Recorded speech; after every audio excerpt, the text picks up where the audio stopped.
Hello everyone. तो finally हम लोगों के पास बेंगलोर का आज 15 जनवरी का पूरा रिव्यू आ चुका है।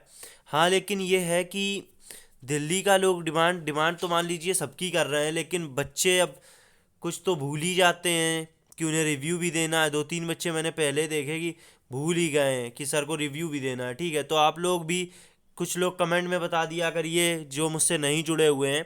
कल एक बंदे ने दिल्ली का रिव्यू दिया था, बहुत ही बढ़िया उसने दिया, उसके लिए मैं थैंक बोलूँगा। अभी उसका भी मैं दिखा दूंगा, पहले बेंगलोर का देख लेते हैं। तो क्या हुआ है कि पीएफटी में 5 आउट हुए हैं ओनली इन पुशअप्स। ठीक है, आपको पता है कदम ताल हो रही है 50 कदम ताल, और कदम ताल की आप प्रैक्टिस भी ना करो तो भी कोई दिक्कत नहीं है। अब बिल्कुल आराम से हो जाएगी, क्योंकि बहुत आराम से करा रहे हैं। सारे लोगों को एक साथ वो खड़ा कर देते हैं। मान लीजिए 200 की रिपोर्टिंग है, 200 लोग सारे खड़े हो गए। यहाँ पे आपका ऑफिसर जो रहेगा वो आपको माइक से अनाउंस करेगा 1 2 3 4 5, मतलब बहुत आराम से। तो आपको कोई दिक्कत नहीं आएगी, बहुत आराम से आपका कदम ताल हो रहा है। तो अगर आप प्रैक्टिस नहीं भी कर रहे हैं तो भी कोई दिक्कत नहीं है, और बहुत ही आराम से करना है, जल्दी जल्दी तो करना नहीं है। तो बिल्कुल हो जाएगी आपकी कदम ताल, उसकी आप टेंशन नहीं लेंगे। ठीक है, फिर बात कर लेते हैं यहाँ पर अब आ जाते हैं। तो पीएफटी में यहाँ पर 5 आउट हो गए, एसआरटी में 6 आउट हुए हैं। ठीक है, एसआरटी में वो ही लोग आउट हो रहे हैं जो या तो क्वेश्चन लीव कर रहे हैं, आपको एक भी क्वेश्चन छोड़ना नहीं, मालूम है माइनस मार्किंग नहीं है, कोई भी निगेटिव मार्किंग यहाँ पर नहीं है आपकी।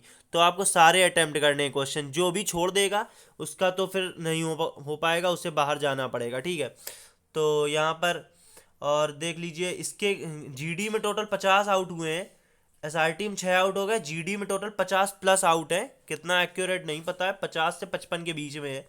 और इसके ग्रुप में बंदे के 5 जो हैं आउट हुए हैं। 5 आउट कैसे हो रहे हैं, बच्चों ने बहुत दिनों से, मैंने बात कर रहा हूँ रिव्यू दे रहा हूँ, तो मैंने ये चीज़ नोटिस की है। कौन सा बच्चा बाहर हो रहा है ये भी मैं आपको बता देता हूँ। बच्चा एक तो वो बाहर हो रहा है जो खुद से बोल नहीं पा रहा, जो तैयारी नहीं करके आ रहा। ठीक है, आपको रटना नहीं है, मेन चीज़ रट के नहीं बोलना है। अगर आपने तैयारी कहीं पे भी की है, टॉपिक रटा हुआ, तो भी आप रट के ना बोले। उसे ऐसा नहीं फील आना चाहिए कि ये बंदा रट के आया, रट के बोल रहा है। ठीक है, दूसरी चीज़ ये है दूसरी चीज़ ये है कि बच्चे कुछ तो है पार्टिसिपेट नहीं कर रहा है। 2 से 3 बार आपका पार्टिसिपेट करना मस्ट है, 2 से 3 बार आपको जरूर पार्टिसिपेट करना है। ठीक है, 2 से 3 बार पार्टिसिपेट जरूर करना है। और जो भी बोलो सही बोलो, टॉपिक से भटक कर ना बोलो। ठीक है, कुछ बच्चे क्या करते हैं, टॉपिक है आपका एम्प्लॉयमेंट, पहुंच गया करप्शन पे। तो ये हाँ थोड़ा बहुत रिलेटेड है तो आप बोल सकते हो, लेकिन अगर ऐसे बोलोगे तो फिर नहीं चल पाएगा। ठीक है, तो ऐसा तो नहीं बोलना है। देन आपका बॉडी लैंग्वेज पे तो ज़्यादा नहीं निकालना है। जैसा गुवाहाटी का मैं डेली रिव्यू दे रहा हूँ, गुवाहाटी के सब बच्चे जुड़े हुए हैं, तो वो बता रहे हैं कि बॉडी लैंग्वेज अगर गड़बड़ भी कर रहा है तो बच्चे को नहीं निकाला हुआ है। ठीक है, निकल वही रहे जो ओवर स्मार्ट बन रहे हैं। अभी उस दिन अम्बाला में यही हुआ है, 2-3 बच्चे ओवर स्मार्ट बन रहे थे। एक बच्चे ने क्या किया, एक बच्चे का चेस्ट नंबर था 32। ठीक है, 32 था, और 33 वाला मेरा स्टूडेंट था। 33 वाले ने मुझे बताया कि 32 वाला कैसे बाहर हुआ। ठीक है, 32 था चेस्ट नंबर परसों के दिन, यानी 13 जनवरी को। इसने क्या किया अम्बाला में, ये क्या कर रहा था, 2 पॉइंट इसने, जो आपको पेपर मिलता है, आपको जिसमें कंटेंट होता है, उस पेपर से इसने 2 पॉइंट पढ़ लिए। अब टॉपिक आया था, क्या था टॉपिक, टॉपिक याद नहीं आ रहा है मुझे। तो टॉपिक जो भी था, ठीक है, ये उससे नहीं बोल रहा था, ऑनलाइन शॉपिंग शायद था, ऐसे ही कोई था टॉपिक। तो बच्चा, उसने क्या किया, एक डेमोक्रेटिक वर्ड पढ़ लिया, एक और वर्ड पढ़ लिया बेनिफिशियल, 2 वर्ड पढ़ लिए, और वही वर्ड, इसे ये भी नहीं पता था कि टॉपिक क्या है। ठीक, आपको पता होना चाहिए कि जो आपको पेज मिलता है उसमें ऊपर टॉपिक नहीं लिखा रहता। आप पूरा जब कंटेंट पढ़ लोगे, जो लाइनें हैं 2-3 पैरा लिखे रहते हैं, वही पैरा आप पढ़ोगे, तो उसी में आपको जो है खुद से समझना है कि क्या है टॉपिक। और बच्चे समझ ले जाते हैं, क्योंकि इतने बस नॉर्मल सोशल हमारे डेली लाइफ से रिलेटेड ही होते हैं टॉपिक। जैसे हम बात भी कर लें, टीवी वर्सेस एलईडी आया था, नेशनल एंथम आया था, ये सब टॉपिक हम आराम से जान जाएंगे। उस बंदे को चेस्ट नंबर 32 था उसका, उसे यही नहीं मालूम था कि टॉपिक हमारा क्या है। पहली तो वो टॉपिक ही नहीं बता पाया जब उसने इंट्रो प्लस टॉपिक बोला। फिर जब जीडी में उसने पार्टिसिपेट किया तो ज़्यादा तो उसका पार्टिसिपेशन था ही नहीं। फिर सर ने उसको मतलब जब जो बच्चे ज़्यादा नहीं बोल पाते हैं तो फिर ऑफिसर बोलते हैं कि तुम्हें को अगर बोलना हो तो बोल लो, मौका देते हैं। तब उसने वो क्या कर रहा था, बस दो वर्ड उसने पढ़े हुए थे, एक था डेमोक्रेटिक, एक था बेनिफिशियल। बार बार वही चीज़, कुछ भी उल्टा पुल्टा बोले उसमें डेमोक्रेटिक बेनिफिशियल। तो वहाँ पर क्या किया ऑफिसर ने जब पूरा खत्म हो गया, कंक्लूजन दिया, उसने बोला हमें रटन विद्या वाले एकेडमिक वाले बच्चे नहीं चाहिए। ठीक है, उसने डायरेक्ट यही बोला। उसने बोला समझे चेस्ट नंबर 32। तो आप लोग समझ रहे हैं क्या चीज़ आ रही है। ठीक है, ज़्यादातर बच्चे एकेडमी में प्रैक्टिस करते हैं, कोचिंग करते हैं। आप बिल्कुल करिए कोचिंग, कोचिंग वाले क्या सिलेक्ट नहीं होते, बिल्कुल होते हैं। लेकिन यहाँ पर गलती, अब वो बच्चा लेकिन बिल्कुल ही आउट होने के लिए गया ही था वो। जब उसको कुछ आता ही नहीं है, बोलना ही नहीं आ रहा है, तो वो क्या कर पाएगा।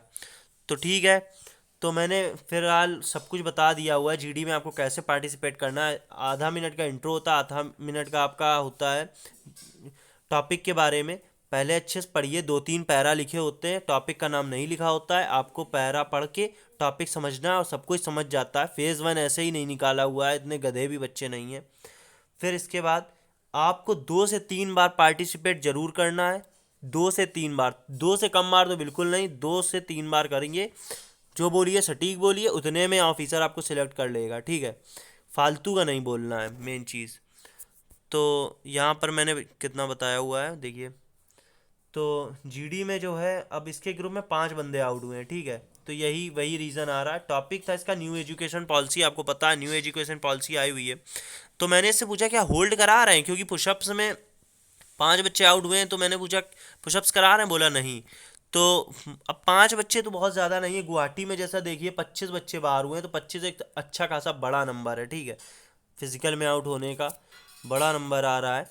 तो यहाँ गुवाहाटी के अंदर आज आउट करा दिया। अगर आपने वीडियो देखा होगा तो आपको पता होगा, 2 बार लेकिन होल्ड कराया, 8 सेकंड का होल्ड कराया, इसीलिए इतना बच्चा बाहर हो गया। फिर देख लेते हैं क्या हुआ है। बेंगलोर का वैसे पीएफटी और जीडी सभी कुछ सही है, ज़्यादा हाई नहीं है। ठीक है, कानपुर का ज़्यादा जीडी भी टफ है और पीएफटी भी थोड़ा ठीक है, हार्ड की उसमें रखेंगे हम। तो इजी कह रहा है, एसआरटी इजी था। 5 क्वेश्चन बोल रहा है रीजनिंग के थे, और एसआरटी भी इजी था। बस वही है कि बच्चे या तो छोड़ रहे हैं या टाइम कंज्यूमिंग भी क्वेश्चन आ रहे हैं। बिल्कुल सही है। और मैंने इससे पूछा कि एंट्री कितने की थी, तो एंट्री थी 200 की, और 12 जो है यहाँ पर अपसेंट थे। ठीक है, अब एक बच्चे ने मुझे दिल्ली का रिव्यू दिया हुआ है, जबकि मैंने दिल्ली का रिव्यू दिया हुआ था, लेकिन उसने मुझे थोड़ा सा डाटा जो है इधर उधर हो गया। तो उसने पूरा कंफर्म बताया हुआ, वो भी मैं आपको दिखा देता हूँ। ये देखिए, यहाँ पर ये गुवाहाटी का आज इसने आज कल में इस बंदे ने दिया हुआ गोपाल गोविंद। पहले मैं इसका दिखा देता हूँ। उसने मुझे अभी गुवाहाटी का मैंने जो रिव्यू दिया हुआ है अभी रिसेंटली, इसने क्या लिखा है, I am agree with you. Guwahati में जो नहीं बोल रहा है उससे मौका दे रहे हैं ऑफिसर लोग जीडी में। ठीक है, तो यहाँ से आप समझ लीजिए, ये केवल गुवाहाटी का नहीं, मैं तो डेली 11 तारीख से आपका पीएफटी शुरू हुआ है फेज़ 2। मैं डेली सारे सेंटर के रिव्यू दे रहा हूँ, जितना मेरी जहाँ तक पहुँच है, जितने बच्चे मेरे टच में हैं। कभी कभार हो जाता है मैं सारे सेंटर का दे देता हूँ, कभी कभार 1 ही 2 का दे पाता हूँ। जितने मेरे टच में रहते हैं बता देते हैं, आप ही जैसे लोग हैं, तो मैं आपको पूरा रिव्यू दे देता हूँ और बच्चों की मदद हो जाती। तो इसने कहा है, कह रहा है मैं एग्री हूँ बिल्कुल। और इसने बोला है कि गुवाहाटी का, क्योंकि इसने गुवाहाटी में पीएफटी दिया हुआ है। लेकिन मैंने क्या देखा है, जितने बच्चों से बात हो रही है, मैं कॉलिंग में भी बात करता हूँ जो मेरे करीबी हैं, तो कॉलिंग में भी बच्चे तुरंत निकल के फ़ोन करते हैं। 11 तारीख को तो सभी ने मुझे फ़ोन किया हुआ था। तो मैंने ये चीज़ मतलब खुद से ऑब्जर्व की है कि अगर जो बच्चे बोल ले रहे हैं तो वो तो पहले ही सिलेक्ट हो रहे हैं। ठीक है, जो बच्चा आपके ग्रुप में नहीं बोल पा रहा, मान लीजिए आप नहीं बोल पा रहे हैं, आपका पार्टिसिपेशन 1-2 बार नहीं हुआ, तो ऑफिसर ने ऑब्जर्व कर लिया कि ये बच्चा नहीं बोला है, तो फिर उसे मौका देंगे कि बेटा अगर तुम्हें लास्ट में कुछ बोलना है बोल लो। 1-2 बार मतलब अगर लास्ट में भी वो बंदा 2-3 लाइन भी बोल देता है तो ऑफिसर उसे सिलेक्ट कर लेगा। मतलब कमी यही है, बच्चों में कमी आ रही है। 50+ ऐसे ही नहीं बाहर हो रहे हैं। ठीक है, 50+ बाहर होने का मतलब है हेजिटेशन आ रहा है। ठीक है, बहुत सारी चीज़ें आ रही। अब दिल्ली वाले का मैं ज़रा बता देता हूँ। ये देख लीजिए, दिल्ली का ये परसों का है, 13 तारीख का। ठीक है, 13 तारीख का मैंने रिव्यू दिया हुआ था। तो इस बंदे के हिसाब से थोड़ा सा डाटा में आ गया। कह रहा 200 की रिपोर्टिंग थी, 8 अपसेंट थे, 192 बच्चे। ठीक है, प्रेजेंट एक का बॉडी टैटू था। आपको पता होना चाहिए, बॉडी टैटू है तो आपको फिर एलिजिबल नहीं किया जाता। ठीक है, बॉडी में टैटू नहीं हो, अगर डिफेंस की तैयारी कर रहे हो तो ऐसा होना ही चाहिए। पीएफटी में 0 आउट। ठीक है, यही मैंने बताया हुआ था, पीएफटी में 0 आउट हुए हैं, ठीक है, बिल्कुल सटीक बताया हुआ था। थोड़ा सा लास्ट में डाटा जो है जीडी का मेरा गलत हो गया था। अब जैसा बच्चे ने, उसने भी अप्रॉक्स में बताया था, मैंने बोल दिया था, ठीक है। एसआरटी में बोल रहा है 16 आउट हुए हैं, एसआरटी का भी शायद मेरा गलत हो सकता है। फिर यहाँ पर बता रहा है, कह रहा है फिर बचे आपके 175 में जीडी आउट हो गया 69, और यहाँ पर आपको 106 को जो है रीमेडिकल मिल गया। और ये रिहांस भरद्वाज है, इस बच्चे का भी मेडिकल मतलब पीएफटी क्लियर हो गया। मैंने इसको कांग्रेट्स बोल देता हूँ, कांग्रेट्स ब्रदर। और इसका भी जो है मेडिकल लेटर इसको भी मिल चुका है, और इसका भी सिलेक्शन हो चुका है दिल्ली के अंदर 13 तारीख को। तो देखिए, ऐसे ही आप लोग भी कमेंट में, अगर आपका है फिजिकल, तो आप भी कमेंट में हमें अपना रिव्यू जरूर बता सकते हैं। देखिए, किसी ने रिव्यू बताया मुझे तो उससे आपकी हेल्प हो रही है, ऐसे ही आप भी बताएंगे तो किसी और की भी हेल्प होगी। बाकी आपकी मर्जी है, बढ़िया से तैयारी करिए, पुशअप्स पे ज़्यादा ध्यान दीजिए। जैसे आपका गुवाहाटी है सेंटर, या जैसे जोधपुर है, तो बहुत बिल्कुल फिजिकल ही वहाँ का बहुत टाइट है, जीडी भी टाइट है, लेकिन फिजिकल में बहुत आउट हो रहे हैं। अम्बाला भी थोड़ा ठीक है, अम्बाला में एक दिन तो बता रहा था कि 1 सेकंड ही होल्ड कराया है। तो सब जगह का अपना अलग अलग है, जहाँ भी आपका सेंटर हो बढ़िया, लेकिन तैयारी तो अपनी फिट करके जाओ, और बढ़िया तैयारी करके जाओ, और सिलेक्शन लेके ही आओ। ठीक है दोस्तों, जय हिंद, जय भारत।